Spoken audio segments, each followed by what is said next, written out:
The sun was barely up when Martha stepped into the Jiu-Jitsu gym, her gray hair tucked neatly beneath a bandana. At 68, she wasn't what the regulars expected. Whispers followed her as she unzipped her duffel bag and began to stretch on the side mats. Eyes rolled, and a few smirks danced across younger faces. The coach, a muscular man in his 30s, approached her hesitantly. "You here to watch your grandson?" he asked, voice dripping with condescension. Martha looked him in the eye and smiled. "I'm here to roll," she replied. The coach laughed, then walked away, shaking his head. It wasn't the welcome she had hoped for. Other students started filtering in, blue and purple belts tightening their GIS, chatting about weekend plans.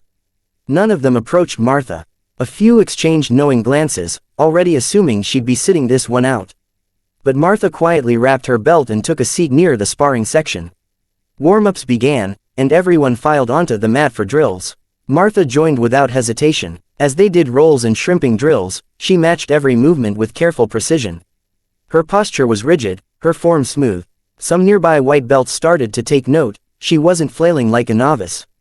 Still, snickers could be heard from a corner where a group of higher belts stood.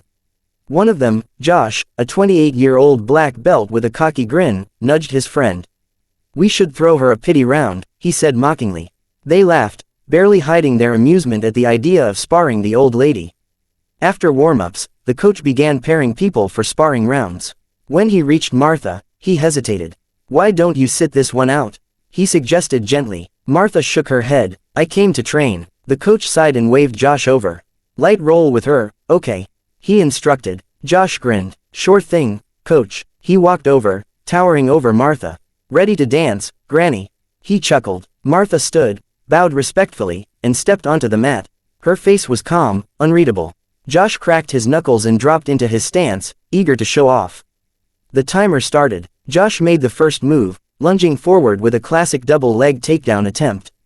But to his surprise, Martha pivoted, caught his shoulder, and used his momentum to flip him. He landed hard on his back, a shocked gasp escaping from the students watching. Without hesitation, Martha transitioned to side control. Josh tried to buck her off, but she locked him down with expert weight distribution. The coach raised an eyebrow.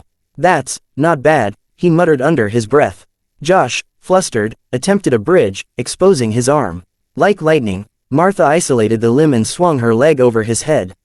Josh's eyes widened. "No way," someone whispered. Martha secured the armbar, and within seconds, Josh tapped violently. "Tap, tap," he yelled. The room fell silent. The timer hadn't even hit 10 seconds. Josh sat up, rubbing his elbow, completely dumbfounded. Martha stood and bowed again. "Thanks for the round," she said calmly, then walked back to the side mat. The room was dead quiet except for the faint sound of someone dropping their water bottle in disbelief. The coach approached her again, this time his expression changed. "Where did you train?" he asked. Martha shrugged. "Here and there, a little with the Gracies back in the day." The room collectively gasped. One student mouthed, "No way," while another searched her name on his phone. Soon, the whispers turned into questions. Students started surrounding her, asking for tips. She humbly answered, demonstrating wrist control and balance tricks. The same people who had mocked her were now listening intently, trying to replicate her flawless techniques. Josh, still massaging his pride more than his elbow, sat on the bench and watched. He wasn't angry, just stunned. No one saw it coming. And truthfully, neither did he. "You sure you're not a black belt?" someone asked her. Martha just smiled. "Belts don't matter. Time on the mat does." That day, the atmosphere in the gym changed. Respect replaced ridicule. Martha was no longer the old lady to be pitied. She was the silent storm who moved with grace and precision. And every student now understood. Never underestimate someone because of their age. Over the next weeks, Martha became a regular. Students lined up to drill with her, coaches asked her to teach small technique clinics, and Josh even apologized for being rude. "You tapped me fair and square," he admitted, laughing. Martha nodded. "It's just jiu-jitsu." As weeks turned into months, Martha's legend grew. She became a local hero. Young girls looked up to her. Older women started enrolling in classes. The gym even added a new motto on the wall: "Age doesn't define skill. Dedication does." That line was inspired by her. Martha never acted superior or arrogant. She stayed humble, arriving early, helping others tie belts, and cheering for beginners. Her presence shifted the gym culture. People trained harder, listen more, and stop judging based on first impressions. One night, after a long session, the coach sat beside her on the bench. "You've changed this place," he said. "You reminded us why we all started this, to grow, to learn, to be humble." Martha smiled, sipping her water. "Jiu-Jitsu is the great equalizer," she replied. As time passed, she began teaching a weekly fundamentals class. It was packed. Her calm voice, clear explanations, and steady demonstrations drew even advanced belts. She emphasized technique over strength, timing over speed, and respect over ego. At tournaments, she coached younger fighters. Her strategies worked, leading to several gold medals for the gym. Eventually, word spread beyond their town. Other gyms invited her for seminars. Videos of her submissions went viral on social media. One clip, where she escaped mount and transitioned into a triangle choke on a brown belt, racked up millions of views. Comments poured in, "She's a legend, ultimate respect," and "This is what Jiu-Jitsu is all about." Martha read them all, smiling but never boasting.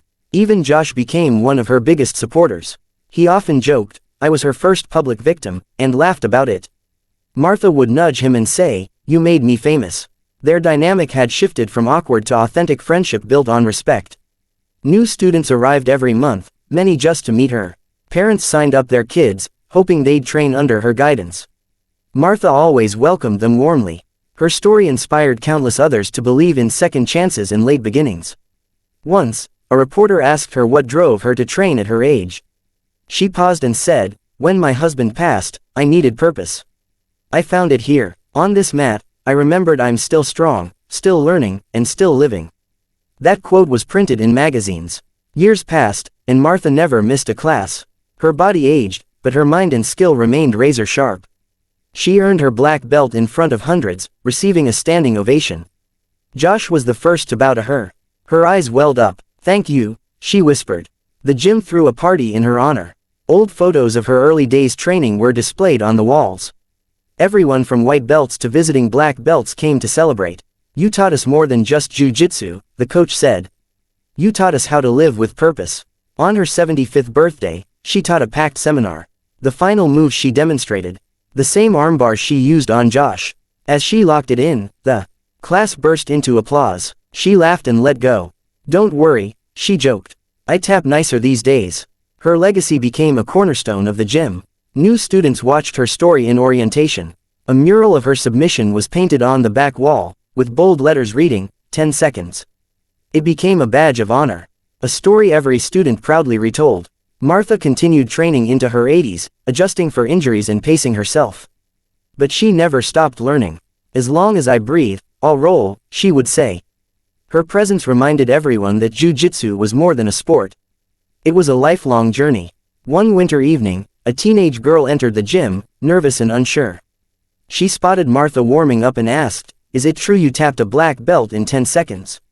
Martha smiled, held out her hand, and said, "Let's train. You'll find out what you're made of." And so, the legend lived on, not just in a video or a viral post, but in every person Martha inspired. From ridicule to reverence, her journey proved that courage, humility, and persistence can rewrite any story, even in just 10 unforgettable seconds.